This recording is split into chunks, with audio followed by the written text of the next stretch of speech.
Po mga kababayan, ma'am sir, this is John, the Polygon channel namin. Ang phone code, so today is October 18, 2025 at tayo ngayon ay papunta dito sa may dito tayo sa may SM City North EDSA, sa may The Black Hypermarket entrance po yan at dadalhin po natin sa may Generica Drugstore sa may IBP Road, Commonwealth po yan. Barangay Commonwealth, Manggahan, Quezon City. Okay, so magbabalik po tayo mamayang konti po pag nakuha na po natin sila. Disclaimer lamang po, ang content po natin ay kalsada at hindi ang passenger. Kaya nga naman, sakasakali man po na may marinig kayo mga pangalan ng lugar, pangalan ng tao, pangalan ng organization sa government or private man yan, ay wala pong kinalaman ang channel na ito at wala pong pinapatungkulan. Lahat po ng pinag-uusapan dito ay pawang dito lamang po yan sa loob at wala pong pinapatungkulan sa labas. Okay po? Yan, so magbabalik po tayo mamaya konti pag nakuha na po natin sila.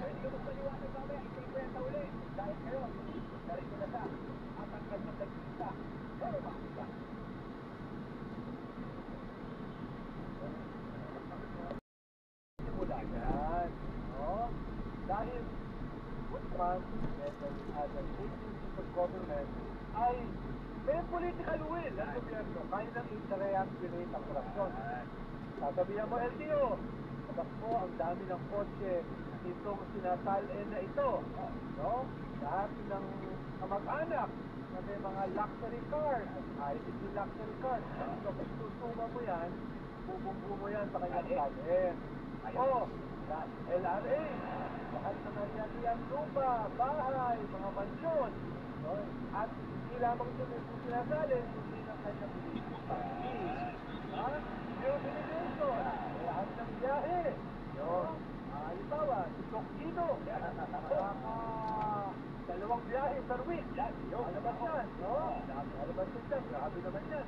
Bahagi yan ng ibubungko sa salin. Amla, gaano karami ang laman ng kanyang mga bank account. Kahit alam natin, yung mga magagaling na magdanakaw, ang dami mga PR firm yan, no? Ay, nasa mga Cayman Islands, sa Panama, ang karamihan ng kanilang bilyones.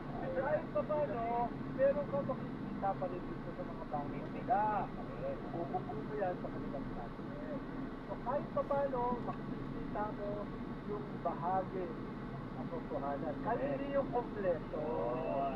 No? Kung merong political will, yung gobyerno, yan mahalaga ang role ng tayo. Ito yung parang fulcrum. Ito yung parang pwede niyang sabihan yung iba't ibang ahensya. For the purposes of talent, pwede nyo bang ilabas yan? Pwede nyo bang ilabas yan? Pwede nyo ilabas yan? Tapos i-consolidate mo ngayon yan, makikita mo ngayon, uy, times 100 pa lang yung iyong kayamanan kumpara sa nakasulat sa iyong talent. Kaya nga taon-taon po ito kasi, no? Taon-taon ito. Kaya makukumpara mo, last year 20 million, ngayon 148 million. Bakit? May kinalaman ba sa numbers yan? Numbers, kukumpara mo numbers, diba? Kasi numbers na rin ang pinag-uusapan. Mag-usapan na natin ang the survey test. Mga numero sa the survey test. Mahalaga yan, no? Mahalaga yan. Ano sabi yan? Dahil para yung salita sa korupsyon. Meron pa kayong bagayan, meron pa kayong data. Yan ang purpose ng survey. Pag nagsalita kayo, next Saturday, yan kayo. Yung mga pinagsasabi. The survey test. Ang tagal niyo po ako kanina pa nagpamuestra si Prokido. At-actually po ako sa kanya yung camera. Sa akin pa rin nakapokus sa kanya. Ito na. Focus na. Okay. So, sa ating the survey, unahin muna natin ang top 5. Medyo slow yung political search words natin ngayon. Medyo slow lang sa bandang iba pa. Pero ang generally, ang pinakamataas na search ngayon ito po sa mga kasi marami na break at di ba namulan ulit yung ating kalooban o yung ating conscience dito sa mga kinakatapusan natin earthquake. Pero sa political search naman, number 5 Ano dito yung number 5 to eh. Mataas to. Kasi kasi ano yung mga 2,000 lang yung mga search. Ano to? The 4th Gram Congressman Vico Gonzales. Laki na. Oo. 8,000. Monoblock siya. Ano na yung sabi, di ba, na kung ikaw ay gusto mong pabagsakin ng gobyerno, siguraduhin mo na tama yung gate na pupunta mo. Tanong natin, oo. Ano, tama ba yun doon? Pagsakin mo kung kayo, mali yung gate mo. Hindi mag-gate. Bakit di pa nito ka pa? Tapos, number 4 sa political search term. Batas pa to. Ito sa number 5. Retired judge, returned IBC award. Search ng mga kababayan. Kaso ka sa crimes against humanity, tapos award na ka ng integrity award. Ano pa kayo? Yung retired judge, ginalik niya. IBC award. Number 3 naman, Shakib Khan. Magaling. Basta IT. Hindi eh, matagal na suspended yan. Parang panikaring Abdul Jabbar. Ilang buwan na yan tinanggal, no? Pero nabuhay ulit. Number 2 naman, si Ryan Ponce. Sino siya?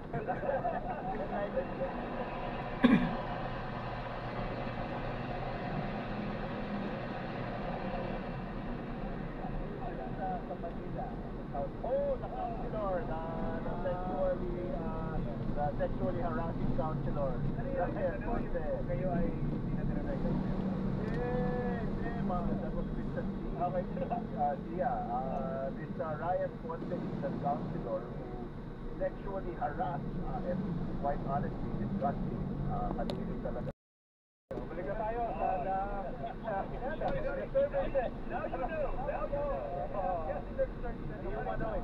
that is the number 1, far and away, number 1 na sa mga tao ulit. Hindi naman ito bago.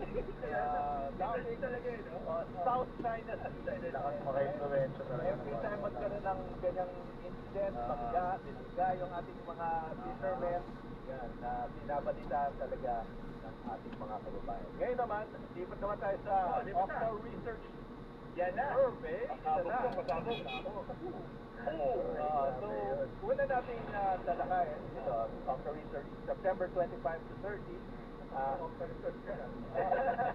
Ang tinanong dito, to what extent or disagree with the president public exposed corrupt infrastructure project, even if it has political and 83% ang agree. 3% ang disagree. Gulat. Hindi naman nagulat. Ito mas maganda ito. Sunod na expected outcome from the investigation on flood control. Ang pangatlong pinakamataas ay ang sabi nila ay bulok na yan, mga burako, bulok na yan, mga burako. 58% nagsabi nun. Okay. Ito sabi nila. Nagsabi nila. Good. Na ikulong daw. Oo. Imprisonment of those proven guilty. That's the expectation. Oo. 58%. Ito pa. Pangalawa. 58%. Sabi naman nila. Balik nyo na. Baka hinakasi. Balik nyo na. Baka hinakasi. O yan. Ano daw? Restitution. Recovery. Yan. Yan yung gusto ng mga taong outcome. And ang number 1 sa mga gusto nilang outcome ay iba panagutan ang kagatayan. Teka, sorry naman. Papanagutan ang kagatayan. Papanagutan 68%. Dapat wako. Depressed ka ba or anxiety? Baka mamaya kasi... Hindi naman pala siya depressed. Oo, parang ano lang, sabi naman kasi talaga, normal naman talaga makaranas ng kalungkutan. Pero pag masyado na siyang consistent, tapos matagal, like, Oo. ano ba, 3 months ka nang malungkot, parang medyo, ano na yan. Yun yung ano na, medyo delikado na. Oo. Kaya much better talaga na magpa-check sa mga experts. Hindi yung basta sinasabi mo sa social media na gano'n ka, gano'n ka, oo. Kasi syempre, paano kung may mga actual Yes. at na-diagnose is nakita yun. Tapos parang ikaw, alam mo yun, parang medyo carefree yung pagkakabanggit, careless ka sa pagbabanggit ng gano'n term. Tsaka masyado siyang sensitive topic. Kasi Oo. yun nga, parang minsan mali-mali na yung information na nakukuha nila sa social media, ganyan. Tapos ito, ganito, yung mga ganitong klase natin yung ginagawa and also yung mga mental health seminars na ginagawa ng mga LGU at ng iba pang non-government organizations, nakakatulong yun para yun nga, makapagbigay ng tamang information na parang hindi lang basta-basta sinasabi na may ganito ako, may ganito ako, may ganito ako, ganyan. Kailangan nating sumangguni Oo. sa mga tamang eksperto. Pero minsan yung family din yung minsan may factor kung bakit hindi na-diagnose kagad. Kasi sasabihin, ay hindi, ano lang yan, phase lang yan ang buhay mo. Normal lang yan, malungkot ka Kahit pero sinasabi mo rin totoo, kasi may ganun, di ba? Oo. Sa pamilya natin na sinasabi mo yung talagang nararamdaman, pero Oo. parang parang medyo na-invalidate ko on ay that. wala yan hanggang Oo. sobra ka ng maraming isip. Pero hindi niya alam na nakakaranas na rin pala talaga yung anak, asawa, or kapatid ng ganun na palang klaseng disorder. So, kasi yung iba kasing sakit, madali kasi makita. Oo. Pero yung mga itong katulad ng anxiety, depression, tsaka yung bipolar, tsaka yung schizophrenia, medyo mahirap kasi siyang ma-identify at ma-diagnose. Kailangan talaga yung expert.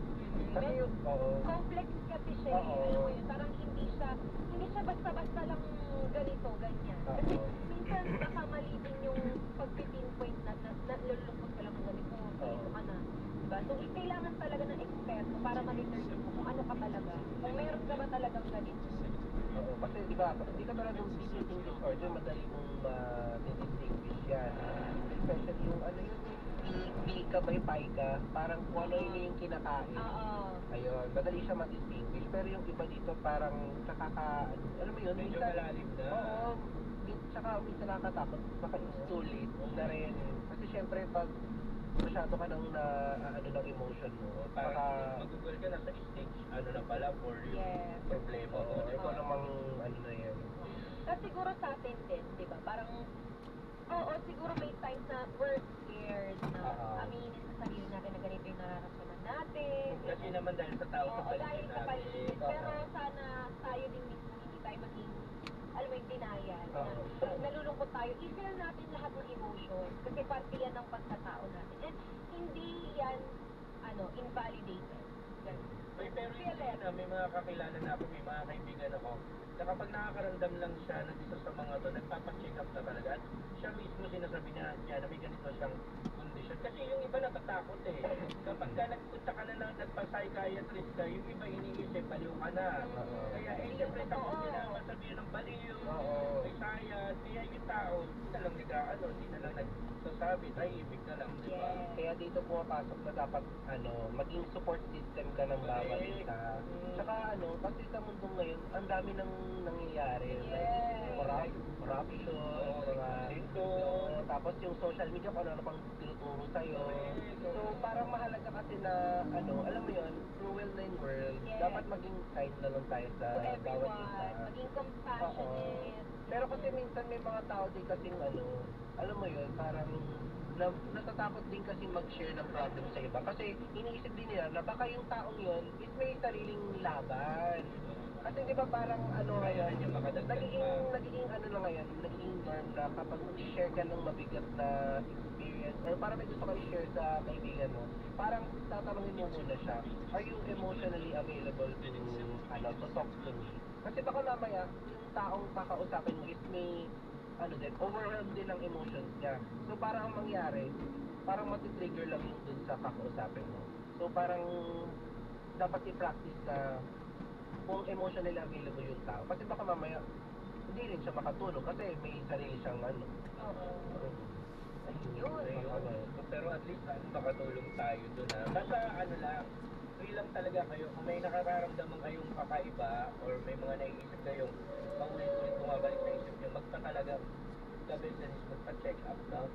Punta sa mga expertise. Yun.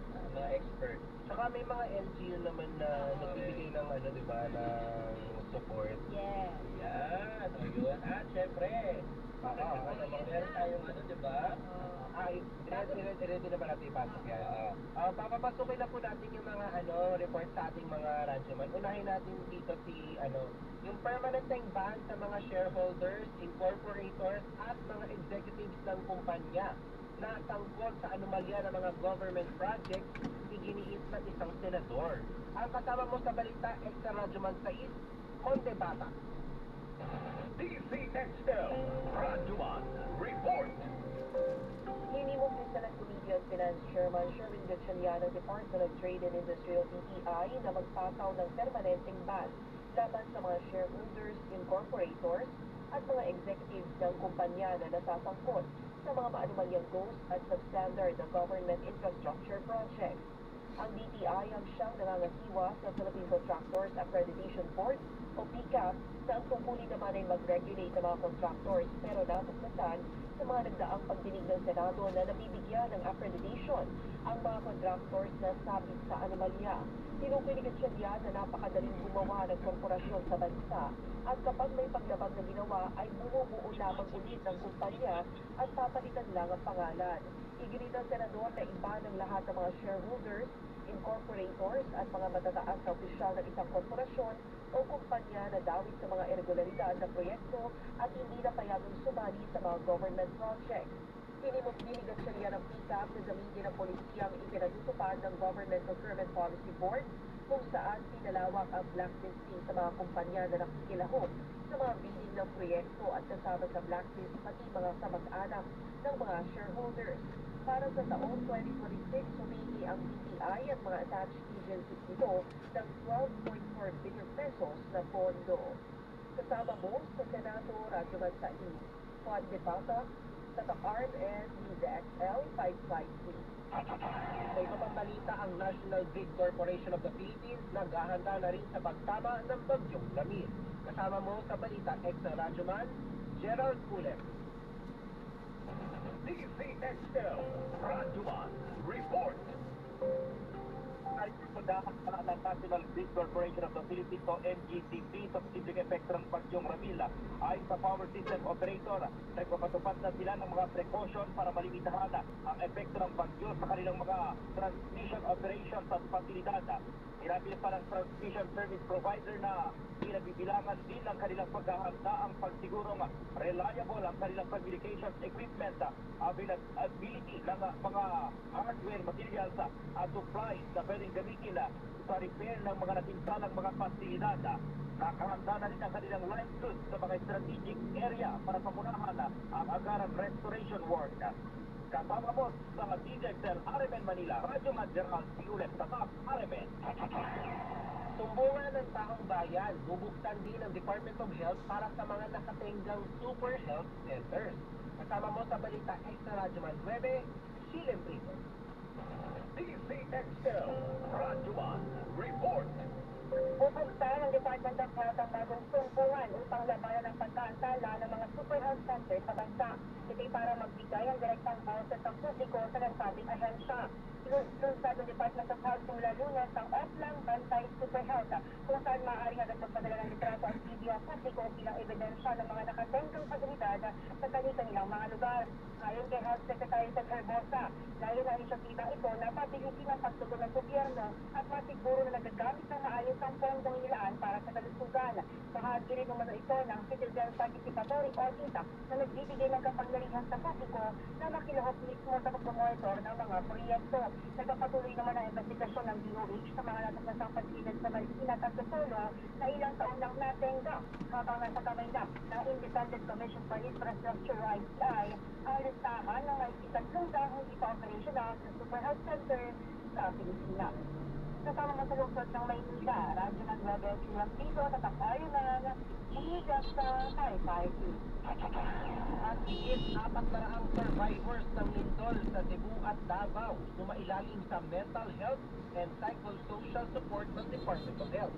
Kasama mo sa balita, Extra Radio Mandos, Joy Tatra. DZXL, Radyoman, Report. Mahigit sa 400 survivors sa Cebu at Davao ang nabigyan ng mental health and psychosocial support ng Department of Health matapos ng sunod-sunod na lindol.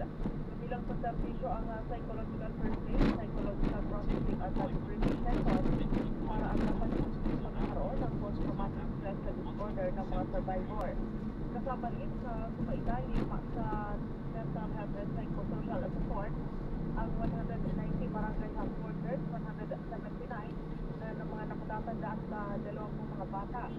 Pinaka ng DOH na patuloy na nakahanda ang lahat ng DOH Center for Health and Development para sa pagbibigay ng MMH sa PSS funds, lalo na sa frontline workers na unang responde sa mga kalamitan.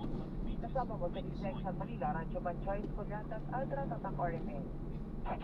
Maraming salamat sa ating mga radyoman at mga kalafter, natapos na ang 2 oras ang ating programa ngayong October 18, 2025. Okay. Forget. Don't forget mga kalafter na simulan ng panibagong linggo na puno ng saya at katawanan para maraming good vibes ang dumating sa atin. Yes, at para maging updated sa ating mga showbiz chika, i-like at i-follow nyo lang ang aming mga social media accounts sa Facebook, X, YouTube, Instagram at TikTok. Hanapin nyo lamang po ang DZXL News. At syempre sa inyong mga talapitan, 558 kHz. At syempre, susunod na ang programang kasama mo sa bawat kwento ang DZXL nung latest. Makakasama natin ng 2 oras mula alas 3 hanggang alas 5 ng hapon. Sina Rajman Niel, Samuel at Chanel. Ayan, abangan niyo muli kami sa susunod na Sabado para sa showbiz chika at katatawanan. Siyempre, hatid ninyo ni Kuya Glenny. Yes, at ang super perfectly okay na above the Philippines. This is your girl, Ayan Girl. At ang inyong resident sa Lanyas Cutie Pita at Thursday service. Ito lamang sa Sunday, the best Saturday show! Ang weekend! ang oras 2:56 na magandang hapon. That time check was brought to you by PCSO. PCSO, hindi umurong sa pagtulong. This is one of the most celebrated creative forces in music history, Babyface. And every time Babyface performs October 27th at the SM Mall of Asia Arena with special guest Patty Austin. Babyface has written and produced hits for artists like Boyz II Men, Bruno Mars, Justin Bieber, and countless others. Watch him perform many of these hits live with special guest Patty Austin.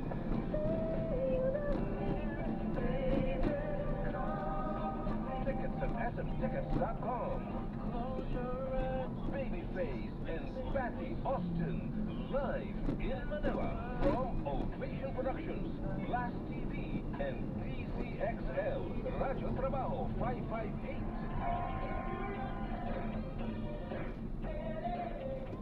Maulan man, no worries, naamoy kulog ang damit.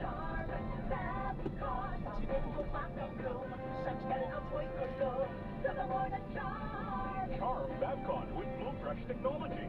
Kills 99.9% of kulog-causing bacteria tested. May aroma burst out thousands of flowers and berries.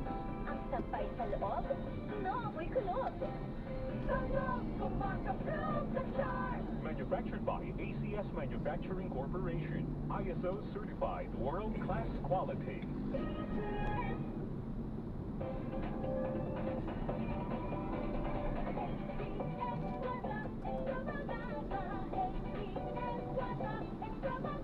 Darla, inyong pagkakataong manalo ng lipat-lipat na premyo sa ACS Kwarta Extravaganza 2025. Over 5 million in prizes ang ipamimigay nationwide. Tax free. May chance at magmugi ng cash at gift tax mula sa ACS Manufacturing Corporation at sa RMN at IFM stations nationwide. Patuloy na gamitin ang Charm Famcon para manalo ng 1,500 pesos sa weekly draw at tumataginting na 100,000 pesos sa grand draw. Para sa bali, sulat lamang sa isang malinis na papel ang inyong pangalan, address, contact number at firmahan. Kasama ang 3 sachets of Charm Famcon 30 ml or 1 pound of Charm Famcon 400 ml or 800 ml. Ilagay ito sa isang white envelope. Sulat sa labas ang promo title na ACS Kwarta Extravaganza 2025. Ang pangalan ng produktong ginamit, ang promo week, ang RMN o IFM station na inyong sasalihan. Para sa kompletong detalye, tingnan ang posters ng ACS Kwarta Extravaganza FB page at aming website rmn.ph.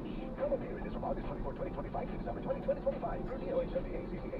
SRR permit number 0137 series of 2025.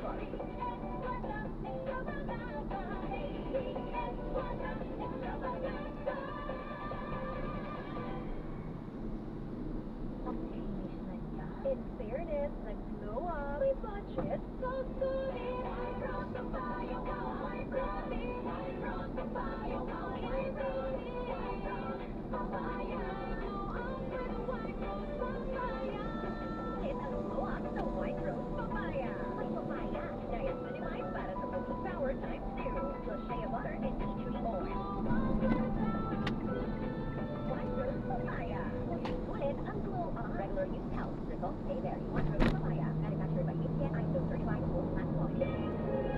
Sunball Vitamin C ang alkaline ng Vitamin C. Ako po si Junior, isang gym instructor. Natuwa po sa araw-araw yung Sunstone Vitamin C. Tunay nagbibigay sa akin ng lakas at energy araw-araw. Sunball Vitamin C ang alkaline ng Vitamin C. Bili sa pinakamalapit na butik sa inyong lugar.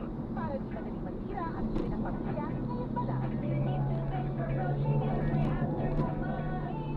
Dahil ang unique toothpaste, may Max Protect formula. Helps stop cavities even before they start, while keeping breath fresh with regular use.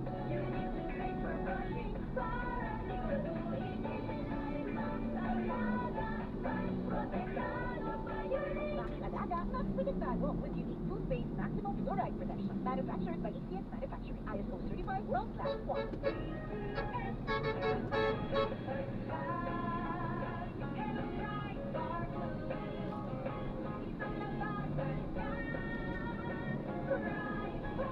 Bright Bar Glue with powerful stain-away enzymes. Malupit magtanggal ng lumit na tiyak pero di masakit sa tabi.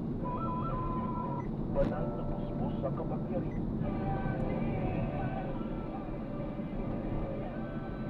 Kung sansin ko, Amen. O Jesus, hari ng awa, ako ay nananalig sa iyo.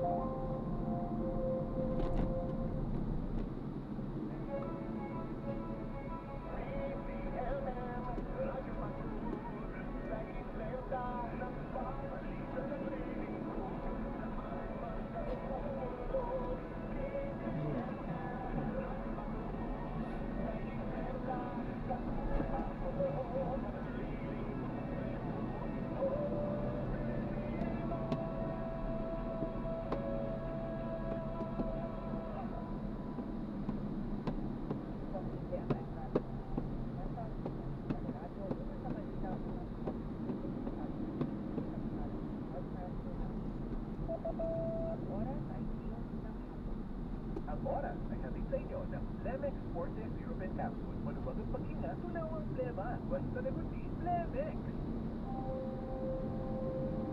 Komplikado man ang sitwasyon, may handang makinig at magbigay ng payo sa ating mga relasyon.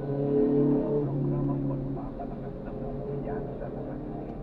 Unawa sa emosyon at gagabay sa bawat pagkuya. Gagabay sa bawat pagkuya. Kasama si Teacher Tina Zamora. Huwag nagpahiyang mag-share. Walang judgment. Because this is your safe space. Safe space.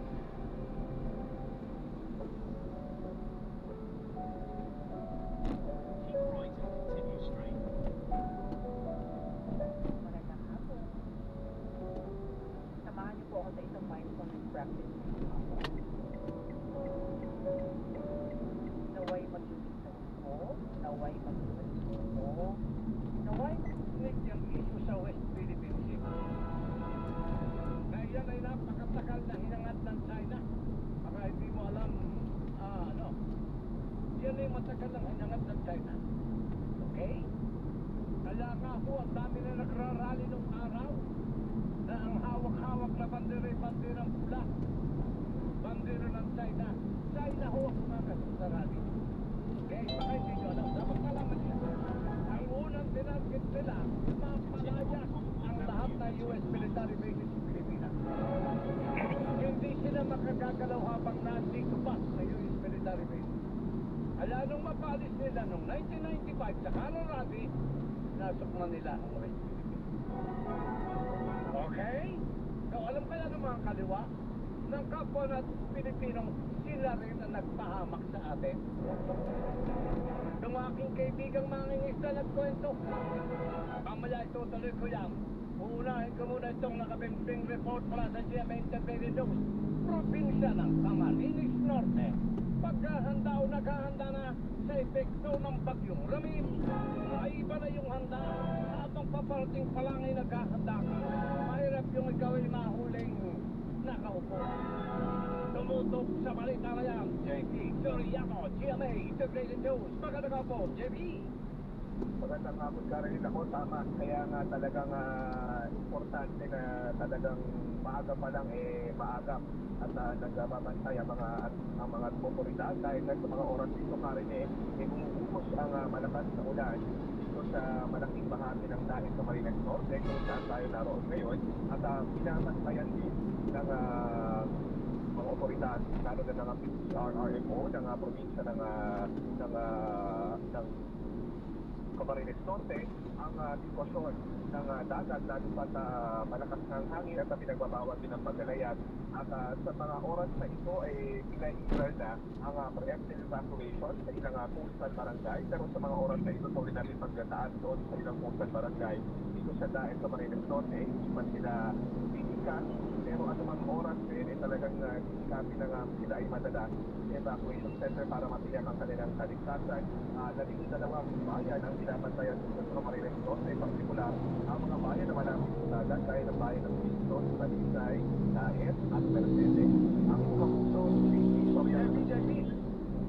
Saka pala habang nag-report ka ngayon na malakas na ang hangin dyan, napakalakas na o nakaraniwa pa lang? Pangkaraniwan pa lang yung hangin karne pero ang ulan malakas ang ulan malakas ang kanina pa pagsubok ngayon dito nagtuloy-tuloy karne mga 30 minutes na bigla bumuhos sa malakas na ulan dahilan para mag-impake na yung ilan natin kababayan doon sa mga coastal area pero gaya nga ng nabanggit pinailan na ang preemptive evacuation sa mga coastal barangay pero yung iba karne inaantay talaga na mas lumakas pa daw so yun na paalala pag malapit sa dagat sila po ay dapat ng gas. Dobling ingat na kayo dyan. Salamat ka rin ang inyong kapuso JP Soriano ng GMA Integrated News sa uulat para sa Super Radio DCW. Dapat totoo. Super Radio, DZWB, Pantay, Bagyo. Ayaw. Mga kaibigan, wala. Ay talaga naman si Ramil naman ngayon. Wala ko ba matagal na rin dyan, Big Mac doon? Hindi, Ramil naman pala yun. Sabi tuloy si Ramil. Bagyong Ramil, bagyang humina, habang nasa katubigan ng Northern Samar.